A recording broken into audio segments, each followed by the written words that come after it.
अस्सलाम वालेकुम, मैं हूं मुनीज़े जहांगीर और आप देख रहे हैं प्रोग्राम स्पॉटलाइट। नाजरीन, जेआईटी की रिपोर्ट के बाद क्या शरीफ खानदान के खिलाफ इतने तगड़े सबूत सामने आ गए हैं कि इनके खिलाफ मुजरिमाना कार्रवाई का आगाज हो सकता है। क्या वजीर आजम भी अपने बच्चों के साथ एहतसाब की जद में आएंगे या मुस्लिम लीग नून के पास अपने वजीर आजम को बचाने का कोई कानूनी रास्ता अब भी मौजूद है? सियासत एक तरफ, ये जानना जरूरी है कि कानूनी तौर पर क्या वाकई गेम ओवर हो चुकी है। इसीलिए आज हमने दावत दी है मुल्क के नामवर कानूनदानों को। इस्लामाबाद स्टूडियोज में मौजूद हैं सुप्रीम कोर्ट बार के साबिक सदर कामरान मुर्तजा साहब, लाहौर में वीडियो लिंक पर मौजूद हैं लाहौर हाई कोर्ट की साबिक जज और नामवर कानूनदार रिटायर्ड जस्टिस नासरा जावेद इकबाल साहिबा, लाहौर ही में मौजूद हैं नामवर कानूनदार मंसूर अवान साहब, इनके साथ शरीक हैं माहिर कानून और सियासी तज्जियाकार सरूप इजाज साहब। आपका ताल्लुक ह्यूमन राइट्स वॉच से भी है। आप सबका बहुत बहुत शुक्रिया हमारे इस प्रोग्राम में आने का। सबसे पहले कामरान साहब, आपकी जानिब आऊंगी। अब ये भी बात सामने आ गई है कि प्राइम मिनिस्टर वजीर आजम नवाज शरीफ साहब के पास एक ऑफशोर कंपनी भी है जिसके वो चेयरमैन रहे हैं। उन्होंने अपने एहसासों के अंदर ये डिक्लेयर नहीं किया जब उन्होंने अपने गोशवारे जमा कराए। इसको कानून और अदालत कैसे देखेगी? देखिए, ये मिस डिक्लेरेशन का अगर ये बात दुरुस्त है, फैक्चुअली अगर ये बात दुरुस्त है तो ये मिस डिक्लेरेशन का केस बनेगा और मिस डिक्लेरेशन पे इनकी जो है वो डिस्क्वालिफिकेशन हो सकती है परपेचुअल। ये आर्टिकल 62 का जो है आर्टिकल 62, 63 जो है इन्वोक हो जाएगा और ये इसमें प्रेसिडेंट्स मौजूद हैं। ये तो बड़ा संजीदा मामला है। तो 62F के जरिए इनको इनको कहा जा सकता है कि ये सादिक और अमीन नहीं रहे। हाँ। और इन्होंने जो डिक्लेरेशन दिया था, क्योंकि अब वो डिक्लेरेशन की बात आ जाएगी। डिक्लेरेशन कब है? नॉमिनेशन पेपर्स में है। डिक्लेरेशन कब है? वो जब एनुअल जो है एसेट्स जो है ना वो फाइल करते हैं, फॉर्म फाइल करते हैं इलेक्शन कमीशन को, उसमें भी डिक्लेरेशन है। तो ये जितने भी डिक्लेरेशन दिए हुए हैं उसमें उस तरफ भी वो क्रिमिनल उसकी भी वो है, क्रिमिनल साइड पे भी उसमें इलेक्शन कमीशन जो रेफर कर सकता है मामले को, सेशन जज के पास कंप्लेंट फाइल कर सकता है।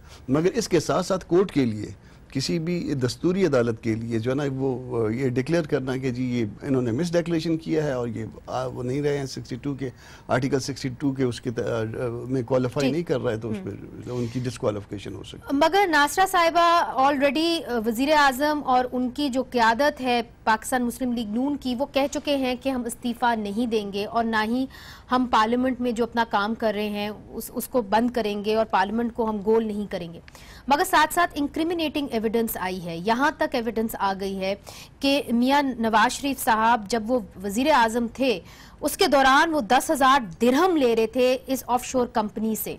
तो क्या वजीर आजम बहैसियत वजीर आजम वो एक ऑफशोर कंपनी से 10,000 दिरहम ले सकते हैं? और अगर ले सकते हैं तो उसके रिपरकशंस क्या होंगे लीगली?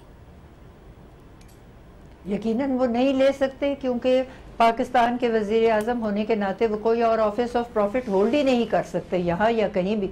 तो वो 10,000 दिरहम लेना जो उनका था वो बिल्कुल गैर कानूनी था और वो तो वैसे ही उन्होंने कह दिया कि मेरी किसी ऑफ शोर कंपनी में कोई हिस्सा ही नहीं। तो ये सब कंसीलमेंट ऑफ फैक्ट है। और इन्होंने जो पहले बातें की पार्लियामेंट में वो कुछ और अंदाज की थी और फिर इन्होंने जो अदालत के उज़्मा के सामने इन्होंने अपने दाखिल किए जवाबात वो और अंदाज के थे। तो ये कॉन्ट्रडिक्शंस हैं। और फिर ये जो बात है ये तो कह देना कि ये मैंने कुछ नहीं किया और किया हुआ है, ये तो पर्जरी है। तो इनको तो वैसे ही आर्टिकल 62 और 63 के तहत नाअहल करार दिया जा सकता है। लेकिन अगर वो उनकी पार्टी जो है वो समझते हैं कि इनका कानूनी दफा हो सकता है तो यकीनन उनको ये हक है कि वो अपना कानूनी दफा करें। और ये अदालत ने उनको दिया है, जेआईटी की रिपोर्ट की नकल दी है, वो अपने एतराज़ात दाखिल करें, अपने तहफ़्फ़ुज़ात दाखिल करें। जो भी वो किसी जो है मुआद उसको कहना चाहें कि ये गलत है तो साबित करें कि गलत है, लेकिन ये मेरा ख्याल है उनके लिए करना बहुत मुश्किल है। मगर मंसूर साहब, हमने देखा है कि कैसे वजीर आजम के जितने भी वजीर हैं उन्होंने कहा है कि हम अगले हफ्ते भरपूर तरीके से अदालत के अंदर अपना दफा करेंगे, वजीर आजम की कोई भी ऑफशोर कंपनी नहीं है, ये हम साबित करेंगे अदालत के अंदर। मगर अगर आपने जेआईटी रिपोर्ट पढ़ी हो तो उसके अंदर कहा गया है कि जो इन्होंने पहले भी डॉक्यूमेंट्स पेश किए थे वो भी फॉर्ज्ड हैं और जो मरियम नवाज साहिबा साहिबा ने एक ट्रस्टी के तौर पे डॉक्यूमेंट पेश किया था, वो भी फॉर्ज्ड है। तो अब अदालत इस मामले को कैसे देखेगी कि जो डॉक्यूमेंट्स ये पेश करते रहे हैं माजी में, उसके ऊपर इल्जाम लग गया है या जेआईटी ने मुबैना तौर पे अपनी तरफ से प्रूव कर दिया कि ये फॉर्ज्ड है और नकली है? जी जी मुनीजे, सुप्रीम कोर्ट के 5 मेंबर बेंच ने जो मेजॉरिटी से ऑर्डर दिया था, उस ऑर्डर में उन्होंने कहा था जेआईटी कॉन्स्टिट्यूट करने के बाद कि जेआईटी की जब रिपोर्ट आ जाएगी तो सुप्रीम कोर्ट 2 मामलात को देखेगा। वो बेंच जो अब 3 मेंबर बेंच होगा, ये 2 मामलात को देखेगा। एक ये देखेगा कि क्या इस रिपोर्ट की रोशनी में कोई रेफरेंस फाइल करना है कानून के नीचे, जो कि नैब ऑर्डिनेंस होगा, और दूसरा उन्होंने वजीर आजम की डिस्क्वालिफिकेशन को देखना है। अब 2 रास्ते सामने हैं सुप्रीम कोर्ट के। एक ये है कि to the extent of criminal charges वो नैब ऑर्डिनेंस, वो नैब को डायरेक्शन दें कि नैब ऑर्डिनेंस के नीचे रेफरेंस फाइल करे अकाउंटेबिलिटी कोर्ट में। एंड जिस तरह से सुप्रीम कोर्ट ने ओवरसी किया है जेआईटी की प्रोसीडिंग्स को, इसी तरह से ही सुप्रीम कोर्ट एहतसाब अदालत को भी ये डायरेक्शन दे सकती है कि वो एक टाइम बाउंड, एक टाइम फिक्स कर दे, उसके अंदर इनका ट्रायल हो जाए उन क्रिमिनल चार्जेस की हद तक कि इनके जो असासाजात हैं वो इनके नोन मीन्स से बहुत ज्यादा है। सो ये इनके ऊपर चार्ज होगा। दूसरा है वजीर आजम की नाअहली का मामला। अब जो 62(1)(f) के नीचे, 62(1)(f) के नीचे ये डिक्लेरेशन देना कि ये वजीर आजम राइटियस है या नहीं है, ये एक अदालत ने डिक्लेरेशन देना है। अब 2 रास्ते होंगे। एक ये कि सुप्रीम कोर्ट डायरेक्शन दे सकती है कि रेफरेंस जाए वजीर आजम के खिलाफ इलेक्शन कमीशन में स्पीकर के थ्रू, और उसमें यूसुफ रजा गिलानी के केस की तरह सुप्रीम कोर्ट ये कह सकती है कि वो रेफरेंस 3 दिन में या 7 दिन में वो चला जाए। इलेक्शन कमीशन उसके ऊपर समरी प्रोसीडिंग्स करके इनको फॉल्स डिक्लेरेशन देने की बुनियाद पर डी-सीट कर सकता है। सो एक वो है प्रोसेस, और उसमें फिर आगे उसके अपने इनके ऊपर चैलेंजेस होंगे कि जब ये दोबारा नॉमिनेशन अगर फाइल करने जाते हैं बाय इलेक्शन में, तो फिर एक बात आ जाएगी कि जी ये इन्होंने सच नहीं बोला था, और फिर इलेक्शन ट्रिब्यूनल से 62(1)(f) का एक डिक्लेरेशन आ सकता है जो कि इनकी परमानेंट डिस्क्वालिफिकेशन हो सकती है। सो ये 2 रास्ते होंगे। अब आई थिंक इस सारे प्रोसेस में ये बहुत जरूरी है कि ड्यू प्रोसेस जरूर फॉलो हो। अब हमने ये देख लिया कि जब एक अच्छी इन्वेस्टिगेशन हो तो उसमें जो हकाइक हैं वो सामने आ जाते हैं। एक आपने ड्यू प्रोसेस अब यहां से आगे अफोर्ड करना है, देना है, ताकि एक ऐसा मामला जो इसमें किसी किस्म के कोई शकूक व शुबहात ना रहे किसी भी साइड पर कि किसी को मौका नहीं मिला अपनी सफाई बयान करने का। मगर इसके लिए हमने देखा है कि अगले हफ्ते मंसूर साहब, इसके लिए अगले हफ्ते मंसूर साहब कम से कम जो दोनों पार्टीज हैं वो सुप्रीम कोर्ट के अंदर आएंगी, अपना अपना मौकफ जो जेआईटी की फाइंडिंग्स है उसका प्रोसीजर है उसके ऊपर बात करेंगी। स्वरूप इसका एक पॉलिटिकल एंगल भी है। हमने देखा है आज कि कैसे जितनी भी ऑपोजिशन पॉलिटिकल पार्टीज हैं उन्होंने एक एंटी नवाज फ्रंट बना लिया है। बिलफर्ज हमने जिस तरह के मंसूर साहब ने कहा कि ये नैब तक ये मामला जा सकता है, तो इमरान खान साहब तो ऑलरेडी कह चुके हैं कि जो नैब के इस वक्त सरबराह हैं कमर जमान साहब, वो उनको नामंजूर हैं, वो खुद भी करप्ट हैं। तो आप इस मामले को कैसे आगे बढ़ते हुए देखते हैं? क्या ये मामला नैब में जाएगा या सुप्रीम कोर्ट में ही मंडलाता रहेगा, और इसका जो रद्द-ए-अमल होगा कोर्ट रूम के बाहर, पॉलिटिकल रद्द-ए-अमल, वो क्या होगा? देखिए, जहां तक क्रिमिनल चार्जेस या क्रिमिनल लाइबिलिटी अगर बनती है वो तो एक्सटिंग्विश नहीं होगी अगर मियां साहब ऑफिस छोड़ भी दें अब, क्योंकि वो तो has already if those charges are made वो तो तफ्तीश होनी है। जहां तक नैब की बात है, अगर तो ये रेफरेंस की तरफ जाता है और मियां साहब या उनकी फैमिली ये समझती है कि वो कंटेस्ट करना चाहेंगे, तो मेरा ये ख्याल है कि उसका जो पॉलिटिकल कॉस्ट है, जो कि अब बाय ईच पासिंग मिनट जो बढ़ रही है, शायद ये पहले सोचना चाहिए था कि शायद स्टेप असाइड करके इस मामले को कर लेते, क्योंकि जो नैरेटिव ये है कि जमहूरियत को डिरेल किया जा रहा है, जो कि सच रहा है, पास्ट में एहतसाब की एक तारीख रही है कि वो आमराना दौर में या आमराना तरीकों से हुआ है, खा वो यूब खान का एब्डो हो या सैफुर रहमान की एहतसाब ब्यूरो या मुशर्रफ का नैब। मगर इस केस में शायद इस बात की इतनी करेंसी नहीं है, क्योंकि ये एक बैनुल अक़वामी मामला था। मियां साहब खुद अवाम से खिताब करके कहा कि मैं वॉलंटियर करता हूं, मेरा एहतसाब करो। तो अब जाहिर है उन बातों में उतना वजन नहीं रहा।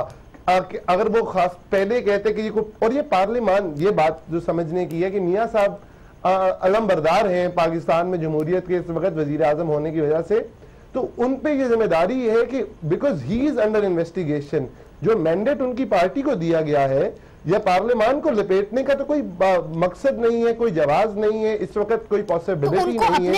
अपने आप को अपनी पार्टी से अलग करना चाहिए Swarup, is that what you are suggesting? उनको मेरा ख्याल है अगर वो हुकूमत से अलग कर लें अपने आप को, शायद पहले कर लेना चाहिए था, अब करना जरा मुश्किल होगा, अब करना वाकई में मुश्किल होगा। मगर स्वरूप बात असल में ये है कि ये सारा मामला उन फ्लैट्स से शुरू हुए थे। एसएम जफर जो माहिर कानून है, सीनियर कानूनदान है, उनसे मेरी कुछ ही देर पहले बात हुई, तो मैंने उनसे पूछा था कि क्या इससे ये वाज़ेह हो जाता है कि वज़ीर आज़म नवाज शरीफ भी लंदन में मौजूद फ्लैट्स के बेनिफिशियरी मालिक हैं जेआईटी की रिपोर्ट से, और उन्होंने मनी लॉन्ड्रिंग की है जिससे ये फ्लैट्स खरीदे गए हैं। तो आइए देखते हैं कि वो क्या कहते हैं, चूंकि उन्होंने भी जेआईटी की रिपोर्ट तफसीलन पढ़ी है। मैं इस पर सिर्फ इतना ही अर्ज करना चाहूँगा कि ये शक ज़रूर पड़ता है कि ये जायदाद उनकी नहीं है, लेकिन ये शक की बात है, ये बहुत कभी किस्म का शक उन्होंने पैदा किया है और सुप्रीम कोर्ट ही इसका फैसला कर सकेगी, क्योंकि ये आखिरी बहस उनकी नहीं हुआ करती। जो जीआईटी है वो हतमी फैसला नहीं कर सकते, उनकी एक बिल्कुल राय से होती है, वो भी उनको देने की ज़रूरत नहीं ज़्यादा पड़ती, इशारा ज़्यादा होता है। उन्होंने इशारे तो कर दिए हैं, अब फैसला सुप्रीम कोर्ट ने दोनों पार्टियों को और उनकी बहस को सुनने के बाद ही करना है। नाजरीन, फैसला तो सुप्रीम कोर्ट ने करना है, मगर अभी जो बुनियादी तौर पे जेआईटी की रिपोर्ट हमारे सामने आई है, हम अपने माहिर कानूनदान से पूछेंगे कि क्या इसकी जद में सिर्फ मियाँ साहब के बच्चे भी आते हैं या कि मियाँ मोहम्मद नवाज शरीफ साहब के खिलाफ क्रिमिनल प्रोसीडिंग्स भी हो सकती हैं इसके नतीजे में। ये सब कुछ एक वक्फे के बाद।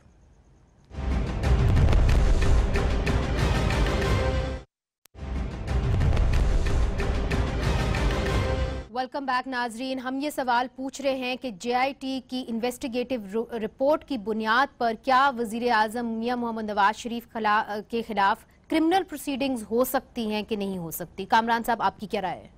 जी बिल्कुल हो सकती है, उसी के लिए तो उन्होंने सजेस्ट किया है। देखिए, आर्टिकल 62 में अगर कोई एक्शन लेना है या 63 में कोई एक्शन लेना है, ये तो अप टू कोर्ट है, ये सुप्रीम कोर्ट खुद लेगी, बल्कि किसी के पास भिजवाने की भी जरूरत नहीं है। जो डेक्लेरेशन देना है कि इन्होंने जो है गलत, ये ऑनेस्ट नहीं है, सादिक और अमीन नहीं है, ये डेक्लेरेशन जो है ये डिपेंड करता है वो सिर्फ कोर्ट पे। अगर डेक्लेरेशन हो गया तो उसके अपने कॉन्सिक्वेंसेज होंगे, और कॉन्सिक्वेंसेज ये भी हो सकते हैं कि मियां मोहम्मद नवाज शरीफ साहब को सारी जिंदगी के लिए डिस्क्वालीफाई कर दिया जाए। अभी तक जो है ना, अभी ये 5 मेंबर्स बेंच के पास है, मामला पेंडिंग है कि ये परपेचुअल होगी या इसकी कोई लिमिट होगी, ये इस वक्त पेंडिंग है। मगर आज तक जो लॉ है, आज तक जो स्टूडेंट्स है वो यही है कि परपेचुअल है ये डिस्क्वालिफिकेशन। और सेक्शन 95 में जो है नैब के, वो उन्होंने खुद सजेस्ट किया है। तो नैब के तहत मियां साहब के खिलाफ कार्रवाई हो सकती है और मनी लॉन्ड्रिंग केस भी उनके ऊपर बन सकता है, और ये फिर सेशन कोर्ट में मामला चला जाएगा। नहीं, ये अकाउंटेबिलिटी कोर्ट में मामला चला जाएगा, और फिर उधर से क्रिमिनल प्रोसीडिंग्स शुरू होंगी। तो नाअहली से तो बात आगे निकल जाएगी, नाअहली एक तरफ और दूसरी जो ना क्रिमिनल प्रोसीडिंग एक तरफ। अच्छा नासिर साहिबा, आपकी जानिब आऊंगी, ये बताइए कि मरियम नवाज शरीफ साहिबा के लिए भी काफी डैमेजिंग रही थी जेआईटी की रिपोर्ट। उन्होंने कह दिया है कि जो मरियम नवाज साहिबा ने एक डॉक्यूमेंट पेश किया था सुप्रीम कोर्ट के अंदर कि वो ट्रस्टी है नीलसन और नेस्कॉल की, और उसकी बुनियाद के ऊपर वो अपने भाई के साथ एक ट्रस्टी बनी इन फ्लैट्स की जो एवनफील्ड हाउस लंदन के अंदर है। जेआईटी ने ये कहा है कि नवाज शरीफ साहिबा की जो बेटी मरियम साहिबा जो हैं वो ही बेनिफिशियल ओनर है इन फ्लैट्स की, एक, और दूसरा कि जो उन्होंने ट्रस्टी का डॉक्यूमेंट पेश किया था वो फेक है और वो जो है वो हकीकत की बुनियाद पे नहीं है। ये आप क्या समझती हैं, उनके खिलाफ किस किस्म का मुकदमा अगर चल सकता है, अगर वो मान जाएं on the face of it, तो क्या मुकदमा चलेगा उनके खिलाफ? पहली तो बात यह है कि अगर वो कोई पब्लिक ऑफिस सीख करना चाहें तो वो नाअहल करार दे जा सकती हैं, क्योंकि ये फ्रॉड और फोर्जरी पे मुर्तकब है ना जो भी उन्होंने किया। कि वो ये भी कहा गया कि 2006 में जो उन्होंने एग्रीमेंट बनाई वो ऐसे फॉन्ट में है जो 2006 में था ही नहीं, तो वो सारा बात ही जो है गलत हो गया। दूसरी बात, वो कहती थी मेरे पास बाहर कोई असासे नहीं है, मैं तो अपने वालिद की ज़ेर कफ़ालत हूँ। तो अब इस रिपोर्ट में तो ये मालूम होता है कि ये नीलसन और नेस्कोल कंपनी की असल मालिका वही थी और इन फ्लैट्स की भी। तो ये जो तमाम बातें हैं ये तो क्रिमिनल ऑफेंसेस हैं। और फिर बहुत सारे उनके एहसास हैं जो उनके पास तो नॉन मीन्स ऑफ इनकम थे ही नहीं, उन्होंने खुद बताया। तो इतने सारे एहसास जो बने, ये भी by itself is product of corruption. और ये पैसे किन के हैं? पाकिस्तानी अवाम के हैं। और कौन से लोग हैं? नाई, हलवाई, कसाई, खाकरोब, जिनके ऊपर खाने पीने की अशिया पे भी टैक्स लगता है, जो दुनिया के तरक्की याफ्ता ममालिक में नहीं लगता। खाने पीने की अशिया पे तो टैक्स नहीं होता, लेकिन हमारे यहाँ निराला तरीका है। अब ये देखिए, अवाम भी तो अब मेरा ख्याल है हो रही है कुछ इस बात को, उनको पता लग रहा है, शऊर आ रहा है कि उनके साथ क्या हुआ है। क्योंकि आज तक तो अंधाधुंध वो झूठी कस्मों पे ही जो इन्होंने कहा कि जी हमें आप वोट देंगे तो हम फौरन बिजली भी ला देंगे, तो कुछ भी नहीं। तो अब ये उनका एहतसाब सिर्फ कानूनी तौर पे नहीं, ये सियासी तौर पे जी जो एक महाजाराई कर रहे हैं उनके वजीर और बशीर, ये नाकाम हो जाएगा क्योंकि अवाम ने देख लिया है कि इन्होंने उनके साथ बदयांती की। वो तो वक्त ही बताएगा। मगर मंसूर साहब, आपकी जानिब आऊंगी, चूंकि नासरा साहिबा ने एक बहुत इंपॉर्टेंट पॉइंट रेज किया है जो मैं भी करना चाहती हूँ। फॉन्ट की बात हुई, उन्होंने कहा कि जी 2007 में ये फॉन्ट आया जिसके तहत मरियम नवाज साहिबा ने जो ट्रस्ट डॉक्यूमेंट है वो सामने रखा। मगर एप्पल की फॉन्ट की उन्होंने बात की। ये जो फॉन्ट था ये और तरीकों से एज जिसे कहते हैं पॉपअप फॉन्ट, तो एड ऑन फॉन्ट तो अवेलेबल था, पहली बात। दूसरी बात कि जो ये ट्रस्ट डॉक्यूमेंट जो मरियम नवाज साहिबा ने पेश किया, इसकी क्या अहमियत होगी जब JIT ने एक और डॉक्यूमेंट पेश कर दिया है और कहा है कि इस डॉक्यूमेंट के तहत हम समझते हैं कि मरियम नवाज साहिबा ही नीलसन और नेस्कॉल की मालकन हैं। जी मनीजे, इन सारी दोनों जो आपने पॉइंट्स रेज किए हैं, इसी की बुनियाद पर ही ये बहुत ज़रूरी हो जाएगा कि अब एक आगे एक फॉर्मल ट्रायल हो। वो ट्रायल नैब के कानून के नीचे अकाउंटेबिलिटी कोर्ट करेगी, जिसके सामने ये इन्वेस्टिगेशन रिपोर्ट जाएगी। एक इन्वेस्टिगेशन हो चुकी है, उस बुनियाद पर रेफरेंस आएगा और फिर जो एक्यूज्ड हैं, जो कि वो प्राइम मिनिस्टर होंगे और उनकी सारी फैमिली होगी, उनको ये मौका मिलेगा कि वो जो प्रोसिक्यूशन विटनेसेस हैं उनको क्रॉस एग्जामिन कर सकें। जो डॉक्यूमेंट्स जिनके ऊपर प्रोसिक्यूशन रिलाई कर रही होगी, जिसकी बुनियाद पर ये JIT ने ये रिपोर्ट मुरतब की है, उसको वो डैमेज कर सकें, रिबट कर सकें।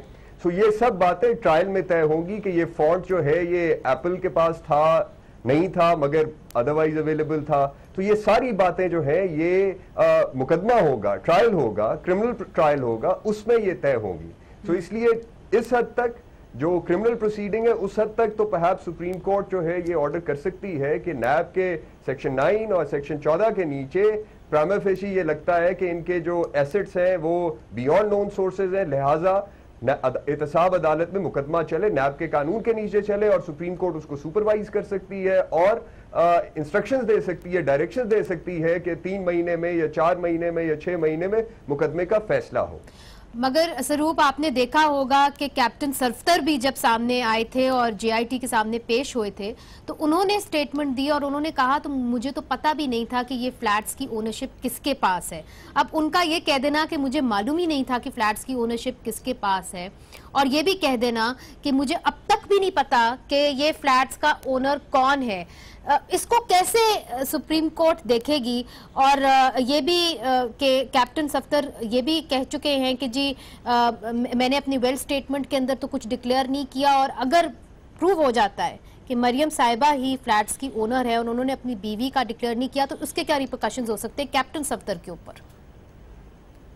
नहीं, कैप्टन सफदर तो क्योंकि उनका मामला थोड़ा सा मियाँ साहब के बच्चों से फर्क इसलिए है कि he is an elected MNA himself. उन्होंने डिक्लेरेशन भी फाइल की है, उन्होंने अपने स्पाउस की डिक्लेरेशन भी फाइल की है।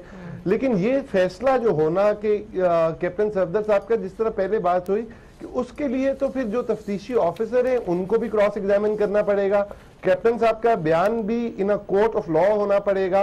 और जब तक ये जो सारे डॉक्यूमेंट्स की हम बात कर रहे हैं, जिस इश्यूअर ऑफ दीज डॉक्यूमेंट्स को जब बुलाया जाएगा, उस पर जिरा की जाएगी, उसका एग्जामिनेशन इन चीफ और क्रॉस एग्जामिनेशन दोनों होंगी। वो तो मेरा ख्याल है कि अब जब आप क्रिमिनल लाइबिलिटी की बात करेंगे तो वहां तक तो जरूरी है। जहां तक डिस्क्वालिफिकेशन की बात है, वो तो हमने देखा 184(3) में यहाँ पे डिग्रीज के केस में भी हुआ हुआ है, और वो अगर सुप्रीम कोर्ट वो करना चाहती है पावर एक्सरसाइज तो वो कर सकते हैं 62, 63 की। लेकिन लगेगा मेरा ख्याल है बेहतर यही होगा, शायद नागुज़ीर भी ये होगा कि इस मामले को अगर एक पूरी जामे तफ्तीश हो जाए या एक ट्रायल हो जाए, जो कि मेरा ख्याल है JIT की रिपोर्ट में भी कहा गया, और उसमें फिर कैप्टन सफदर और ये बाकी जितने सारे बयानात में तजाद है, और उसी तरह दूसरी in the interest of fairness जो रिस्पोंडेंट्स के मियां साहब एंड फैमिली के जो एतराजात हैं JIT से, उनके लिए भी एक ऑडियंस मिल जाएगी, और इस रिपोर्ट को प्रूव करने का एक तरीका वही होगा कि ट्रायल में जाएगा for criminal fixing of criminal responsibility. मगर कामरान साहब देखिए कि एक तरीके से PMLN कहती रही है और शुरू से कहती रही है कि जो JIT है हमारे खिलाफ प्रेजुडिस्ड है। कुछ चीज़ें ऐसी JIT के अंदर आई हैं जिसको देख के PMLN के जो वकला हैं उन्होंने भी कहा है कि जी ये इन्होंने क्लियर नहीं लिखा, इन्होंने इधर और कि ये भी हो सकता है, ये भी हो सकता है, ये भी हो सकता है। आई रिमेंबर कि कोर्ट ने इनको कहा था कि आपने जो भी लाना है वो फैक्ट्स की बुनियाद के ऊपर लाना है, स्पेक्यूलेशन पे नहीं लाना। तो इस स्पेक्यूलेशन को कोर्ट कैसे देखेगी? इसलिए बिकॉज कई जगहों पे इन्होंने ये भी कहा है कि मियां नवाज शरीफ चूंकि 16A में जाके रहते थे लंदन में, इसीलिए जो उनकी ओनरशिप है या जो रिहाइश है वो उनकी इस फ्लैट की 16A की उनको बिलोंग करती है। तो वो कोर्ट कैसे देखेगी? Because they just made an assumption, a clear assumption. इस बात पे तो ओनरशिप नहीं बनती ना कि हम जाके किसी और के घर में भी रहते हैं, बाज़ औक़ात जब जाते हैं बाहर तो किसी और के घर में भी रहते हैं। इस बात पे जो है ना ये स्पेकुलेशन है, ये इस बात को ये अज्यूम कर लेना कि जी चूंकि जाके फलां जो है उस घर में रहता था तो वो घर उसके बेटे का भी हो सकता है, भाई का भी हो सकता है, किसी दोस्त का भी हो सकता है। तो इस तरह की बातें जो है वो डिस्कार्ड हो जाएंगी। अब सवाल सिर्फ इतना सा है कि इनको देखिए जितने लीगल ऑब्जेक्शंस इनको अवेलेबल थे ना वो टाइम गुजर गया, इन्होंने कंसीड किया, इन्होंने हर चीज़ को कंसीड किया, 184(3) की जुरिस्डिक्शन को कंसीड किया, हालांकि हम एतराज़ कर रहे थे कि नहीं होना चाहिए। इन्होंने JIT के बनने को कंसीड किया, हम लोग एतराज़ कर रहे थे। इन्होंने JIT के उन मेंबर्स पे भी कंसीड किया जैसे ISI वाले थे, MI वाले थे, हम एतराज़ कर रहे थे। इन्होंने उस वक्त तो बर वक्त तो इन्होंने कोई एतराज़ नहीं किया। फिर जब जाके 10-15 दिन के बाद जब मामला जो है ना इनको ये लगा कि अब इनके खिलाफ जा रहा है या कोई इस तरह से कोई मामला टेढ़े हैं, फिर इन्होंने एतराज़ करना शुरू किया। अब देखिए जिस बातों पे आप लीगली दे वर मिसलेड, कानून ये तो अब देखिए गलतियां हो गई इनसे। नहीं ये भी हो सकता है कि मतलब बाज़ औक़ात जो है ना अब प्राइम मिनिस्टर के सामने शायद लोग अपनी बात नहीं रख सके, ये भी हो सकता है, या गलती भी हो जाती है, आइसोलेशन का शिकार हो गए मियां साहब। देखिए अगर कहीं पे कोई चाहिए थी और अगर फिर जो बातें वकील साहब की थी वो उनको बता देनी चाहिए थी। मगर नासरा साहिबा देखें एक जो केस है वो इलेक्शन कमीशन में भी चल रहा है पाकिस्तान तहरीके इंसाफ के खिलाफ और इमरान खान साहब के खिलाफ, और वो भी 62(1)(f) की जद के अंदर आ सकते हैं। तो अगर ये पंडोरास बॉक्स खुल जाता है 62(1)(f) का, जहां पे ये जांच पड़ताल होगी कि कौन सादिक है और अमीन है, तो ये नहीं हो सकता कि यहाँ से जिस तरह के SM जफर साहब ने भी कहा कि सियासत से सियासी लोग गायब हो जाएंगे? अगर ऐसा होता है तो देखिए वो इस मामले से जो इस वक्त हमारे सामने है नवाज शरीफ साहब का, उससे कोई ताल्लुक नहीं है। वो अपने फैक्ट्स और लॉ पे डिसाइड होगा, और अगर वो होते हैं डिस्क्वालीफाई, सादिक और अमीन नहीं पाए जाते तो यकीनन उनका भी वही हशर होगा। लेकिन ये अलहदा मसला है, तो हम इन दोनों मामलात को आपस में गड़बड़ ना करें। अब ये कह देने का ये सियासी जंग में कि जी वो भी डिस्क्वालीफाई, उन्होंने तो पहले भी कहा है कि अगर मैं डिस्क्वालीफाई हो जाता हूँ तो ये बहुत बड़ी मेरी कुर्बानी नहीं है, अगर ये सारा मामला जो है ये ठीक हो जाए, जो रियासत के साथ धांधली हो रही है और करप्शन का यहाँ लेवल है। तो मैं समझती हूँ इसमें कोई अमर माने नहीं है कि इमरान खान के खिलाफ अगर प्रोसीडिंग्स चलें तो उनकी भी कोई अगर ना सेटिस्फैक्ट्री हो जवाबात या मनी ट्रेल वगैरह जो भी उनसे पूछा जा रहा है तो वो डिस्क्वालीफाई हो सकते हैं। जी मंसूर साहब ये बताइए कि हुदैबिया पेपर मिल अगर फिर से खुलता है, वो केस फिर से खुलता है, तो क्या उसके अंदर कोई टाइम बार का सिचुएशन तो नहीं होगी? क्योंकि हुदैबिया पेपर मिल बहुत पहले खुला था मुशर्रफ दौर के अंदर, फिर उसको अबैंडन कर दिया गया, फिर इन्होंने उसको चैलेंज करना था, लाहौर हाई कोर्ट के अंदर प्रेजेंट करना था अपने आप को, शरीफ खानदान ने नहीं किया। तो उसको कैसे देखेगी? कानूनी नुक्ता नजर से कैसा देखा जाएगा उसको? क्या वो टाइम बार होगा, क्या होगा उसका? जी, हुदैबिया पेपर मिल्स का वो रेफरेंस तो खोलना शायद मुमकिन नहीं होगा अनलेस नैब एक अपील फाइल करे और सुप्रीम कोर्ट से इजाज़त मांगे, कॉन्डोनेशन ऑफ डिले की जिसको हम कहते हैं, कि उसको डिले कंडोन करने की इजाज़त मांगे। वो जो जजमेंट थी जो बन सकता है वो वही होगा कि आपके जो असासाजात हैं वो आपके नोन मीन से ज़्यादा हैं, उसको जस्टिफाई करें। नैब के कानून के नीचे बर्डन ऑफ प्रूफ इनके ऊपर होगा। सो इनको अब ये वहां पे आप समझें कि देखिए JIT थी तो एक इन्वेस्टिगेशन की प्रोसीडिंग्स थी जिसके अंदर इनको सवालात के जवाब देने थे। जब अदालत में मामला जाएगा तो वहां इनके वकला को ये हक हासिल होगा कि वो जो भी विटनेसेस गवाह पेश करेगी प्रोसिक्यूशन, जिनमें ये JIT के मेंबरान भी शायद हो सकते हैं या बाकी लोग भी हो सकते हैं, तो उनके ऊपर जिरा करेंगे। उनसे फिर जिरा करके उनके जो है उनको गलत साबित करने की कोशिश करेंगे। सो हुदैबिया तो प्रॉब्ली नहीं हो सकेगा अनलेस ये अपील फाइल करे नैब और वो लिमिटेशन जो रन कर गया है उसको कंडोन करने की इजाजत मांगे और मिल जाए। इनके ऊपर अब प्रोसीडिंग्स यही चल सकती हैं। ठीक, अभी हमने सेक्शन 9 और सेक्शन 14 नैब ऑर्डिनेंस के। अच्छा, अभी हमने लेना एक छोटा सा वक्फा। तो कम से कम ये वाजे हो गया है कि अगर शरीफ खानदान के खिलाफ कानूनी कार्रवाई होगी तो वो नैब ऑर्डिनेंस के तहत ही होगी। लेते हैं वक्फा, वक्फे के बाद वापस हाजिर होते हैं। वेलकम बैक नाजरीन। जो मियां नवाज शरीफ साहब और उनकी फैमिली का डिफेंस था वो ये था कि जो कतरी शहजादे हैं उन्होंने उनको एक एफिडेविट दिया था जिसके तहत उन्होंने कहा था कि उन्होंने वो 12 मिलियन दिरहम जो मियां शरीफ ने उनकी फैमिली के साथ इन्वेस्ट किए थे उनसे उन्होंने फ्लैट खरीदे। अब मसला ये है कि इस JIT की रिपोर्ट के अंदर कतरी शहजादे का जो बयान है वो कलमबंद नहीं है, इसलिए चूंकि उन्होंने उनकी तहकीकात की ही नहीं।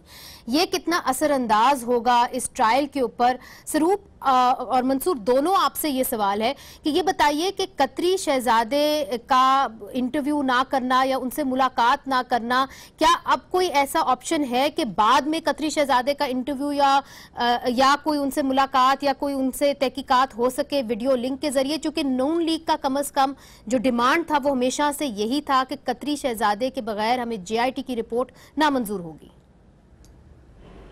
देखिए, मुनीज़ कतरी शहजादे की जहाँ तक बात है, या तो वो अगर नवाज लीग नून लीग के मियाँ साहब का डिफेंस का विटनेस वो समझते थे तो फिर तो ये वो इंश्योर करते कि किसी तरह की बातचीत हो जाती या वो पेश हो जाते या वीडियो लिंक की तब वो दरखास्त दे देते। अगर JIT ये समझती कि वो एक नेसेसरी विटनेस थे टू द इन्वेस्टिगेशन तो वो तब हो जाता। अब सुप्रीम कोर्ट में या तो फिर इस इन्वेस्टिगेशन को खोला जाए, कंटिन्यूएशन ऑफ द इन्वेस्टिगेशन समझा जाए।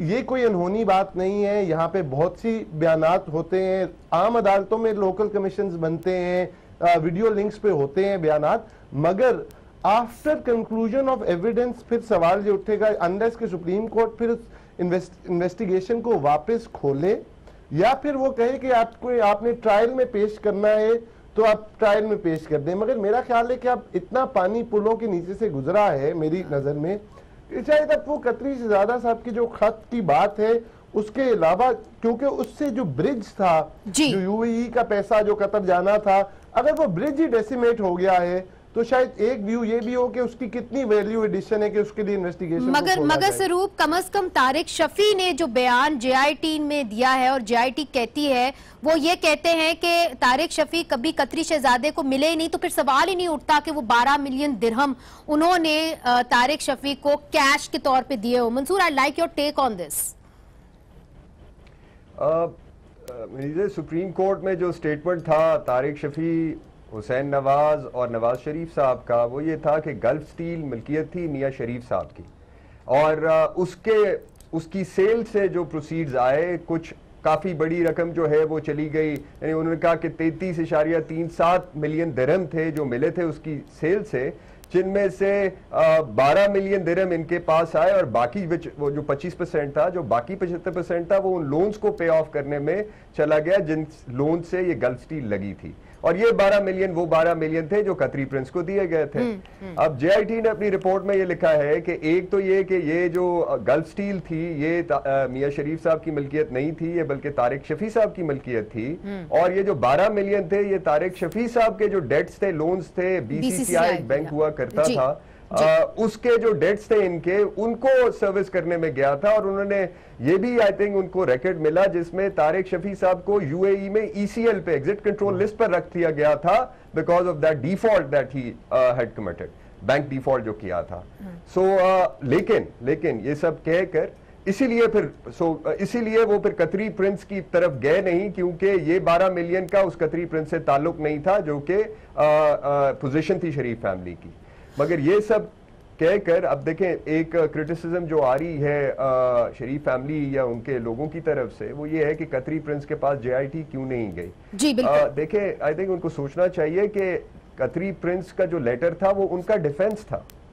So for all intent and purposes वो एक डिफेंस विटनेस है, बिल्कुल उसको यहाँ पर लाना इनकी जिम्मेदारी है। मगर कामरान साहब, शायद उसके अंदर कुछ लीगल पेचीदगियां भी हैं, चूंकि कतरी शहजादे ने कहा कि मैं पाकिस्तान एम्बेसी नहीं आऊंगा, और अगर ये जाते पैलेस में उनसे बातचीत करने, उनसे इन्वेस्टिगेट करने, तो क्या उनके पास वो अथॉरिटी थी कि वो किसी और मुल्क में जाके ये इन्वेस्टिगेट भी कर सके? नहीं कर सकते थे। उसमें ऐसी है कि राइटली या रॉन्गली ये उनका डिफेंस था शरीफ फैमिली का, और जब डिफेंस था तो सिर्फ वो पहले लेटर पे मामला नहीं रहा था, उसकी कंटिन्यूएशन में 4 लेटर शायद और लिखे गए थे, और वो जितनी कॉरस्पॉन्डेंस है वो बिटवीन जीआईटी और उनके शेख हमाद के दरमियान है। जब उस पहले डॉक्यूमेंट को उन्होंने कंफर्म कर दिया था तो फिर मेरा ख्याल है कि इनका स्टेटमेंट लेना जो है वो बहुत ज़रूरी हो गया था। गो के बाकी मटेरियल भी है इनके खिलाफ, मगर ये कम से कम एक बात का जवाब जो है ना वो ये ज़रूरी था उसके पास, क्योंकि 4 लेटर इसके बाद लिखे गए और 4 लेटर वो जीआईटी को लिखे गए थे। अब सवाल ये था कि वो उनको बुलवाया जा सकता है जब वो पाकिस्तानी सब्जेक्ट नहीं है, पाकिस्तानी किसी कानून को वायलेट करने के मुलजिम नहीं है, तो फिर तो उनको बुलवा नहीं सकते थे। प्रिविलेज भी वो क्लेम कर रहे हैं, वो उनका अपने फॉर्मर प्राइम मिनिस्टर जी। तो वो अब इन सब बातों पे अब 2-3 इनके पास जो है ना ऑप्शन थे। एक तो डायरेक्टली उसके पास जाके स्टेटमेंट रिकॉर्ड कर लेते इन सारे के सारे, या इनका कोई मेंबर या थ्रू किसी और के, इसमें मेरा ख्याल है कोई ऐसा कोई ममानियत नहीं थी। दूसरा, वीडियो लिंक का रवाज भी मौजूद था, एक पहले एक प्रेसिडेंट है। तीसरा ये कि उनको सवालनामा बना के भिजवाया जा सकता था कि भाई ये सवालनामा है, इसको आप जवाब दे दीजिए और इसके जो सपोर्टिंग डॉक्यूमेंट है वो आप भिजवा दीजिए। वो अगर सवालनामा जवाब आ जाता और उसके सपोर्टिंग डॉक्यूमेंट आ जाते, उसको एग्जामिन करने के बाद जो है ना दूसरा या तीसरा सवालनामा भी उनको दिया जा सकता था, तो ये भी एक तरीका था। तो अब सुप्रीम कोर्ट ये कर सकेगी? अब जो मंडे से ऑनवर्ड प्रोसीडिंग्स होंगी उसके अंदर ये हो सकता है? अब मेरा ख्याल है कि ये एक बड़ा ऑब्जेक्शन जो है शरीफ फैमिली का इस बात पे आएगा, और जब ये ऑब्जेक्शन आएगा तो 2-3 बातें मुमकिन है। शरीफ फैमिली के ऑब्जेक्शन के जवाब में अगर तो सिर्फ क्रिमिनल ट्रायल की तरफ जाता है मामला, तो वो कहेंगे जब क्रिमिनल साइड पर जाएगा मामला तो आप फिर उसको देख लीजिएगा, आपने डिफेंस पेश करना है तो इसको कर लीजिए, अगर तो ये बात हुई।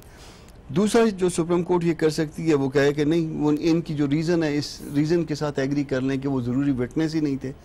तीसरा वो ये कर सकते हैं कि दोबारा रिमिट कर दें इनको, उनको कहें कि जी ये जो ना आपकी जो तहकीक है, ये तफ्तीश है, इसमें जो है ये पहलू जो है ये मिसिंग है, और अब जो है ना ये आप इसको वो करके फिर एडिशनल रिपोर्ट दे दीजिए। ये 2-3 बातें मुमकिन है। ठीक है नासरा साहिबा, आपकी जानिब आऊंगी। बार बार शरीफ खानदान ये कहता है कि हसन और हुसैन जो हैं वो डुअल नेशनल्स हैं, ब्रिटिश नेशनल्स भी हैं, तो अगर क्रिमिनल प्रोसीडिंग्स उनके खिलाफ होती हैं तो डुअल नेशनल होने का उनको कोई फायदा हो सकता है? जहाँ तक अब दुनिया भर में ये एक ट्रीटी हो गई है कि जहाँ पे होती है मनी लॉन्ड्रिंग या करप्शन के पैसे एक मुल्क से दूसरे में जाते हैं तो वो कहीं भी खोला जा सकता है मामला, और जब वो पाकिस्तानी शहरी हैं भी और उनके नॉन मीन्स ऑफ इनकम से बहुत ज़्यादा हैं उनके एसेट्स, तो यकीनन उनकी ट्रायल हो सकती है। ये अगर वो हैं ब्रिटिश शहरी पाकिस्तानी होने के अलावा ये कोई अमर माने नहीं कि उनकी ट्रायल ना हो। मगर मंसूर, हमें ऐसा लग रहा है कि जो दायरा है वो शरीफ खानदान के लिए तंग होता जा रहा है। आपके जितने भी कॉलीग्स हैं उन्होंने कहा है कि अगर वज़ीर आज़म मियां नवाज शरीफ साहब इस्तीफ़ा नहीं देते तो फिर हम एक तहरीक चलाएंगे। पहले भी तहरीकों का ऐलान हो गया मगर वो तहरीक चली नहीं। इस बार हाउ सीरियस आ गए?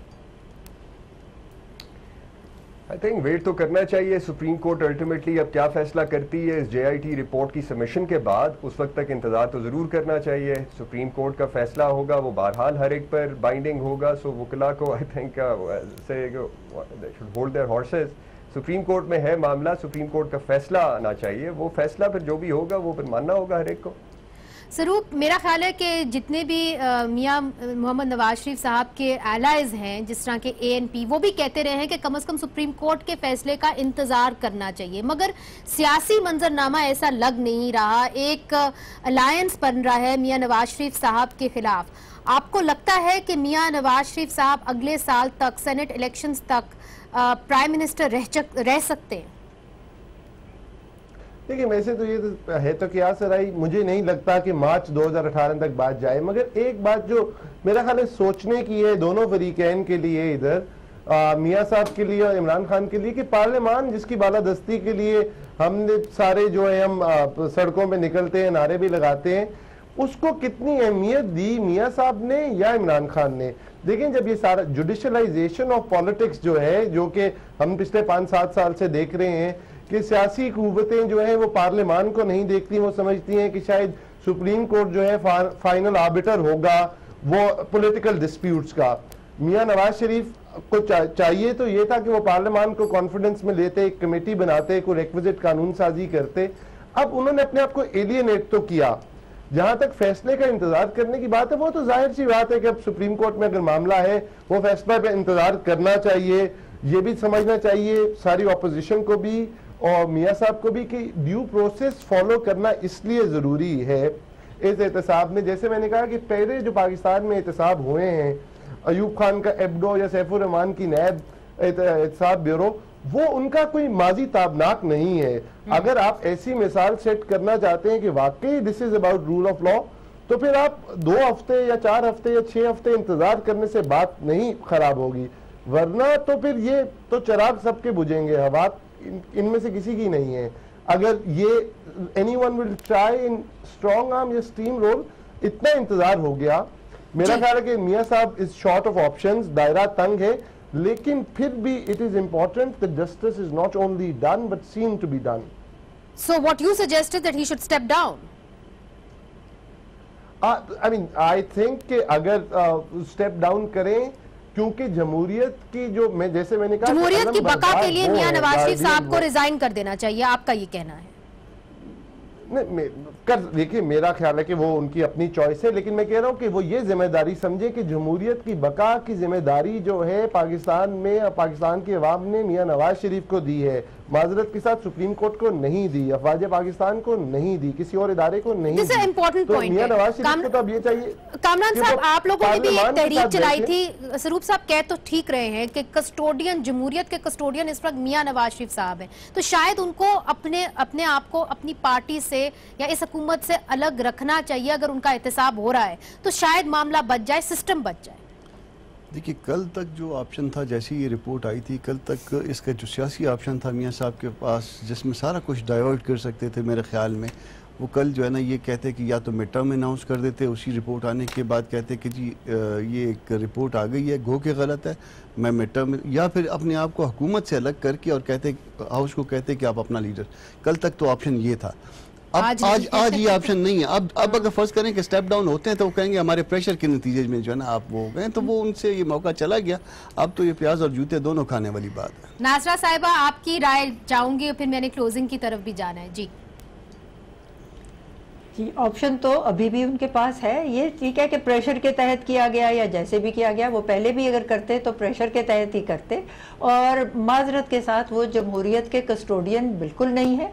ये तो जिस तरह की जमहूरियत जहां नेपोटिज्म, जॉबरी एंड करप्शन राइज थी हर शोबे और हर महकमे में, और इनसे जब पूछा गया 2 हफ्ते पहले कि आप इसके बारे में कुछ नहीं कर रहे, ये जो हर महकमे में है करप्शन, तो वो कहने लगे जी इतने वसी पैमाने पे है कि अगर मैं उस तरफ अपनी तवज्जो दूं तो जो तरक्याती मंसूबे हैं उनकी तरफ मैं नहीं दे सकूंगा। तो मेरी तरजीह जो है वो अवाम के लिए तरक्की लाना जरूरी है। मंसूर, लास्ट वर्ड बिल्कुल जी। नासरा साहिबा, लास्ट वर्ड पे, मेरे प्रोग्राम का वक्त बिल्कुल खत्म हो गया, लास्ट वर्ड जी।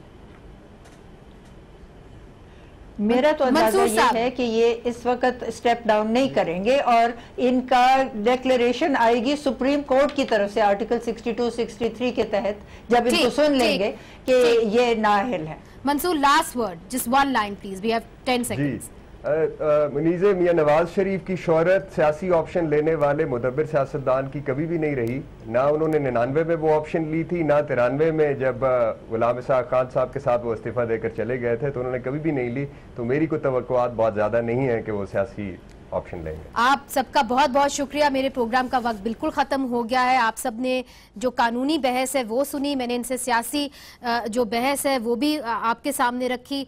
फैसला आपका है, 2018 के अंदर इलेक्शन होंगे, मगर उससे पहले ऐसे लगता है कि कम से कम शरीफ खानदान के लिए दायरा तंग हो गया है। आज के लिए इजाज़त दीजिए, खुदा हाफिज।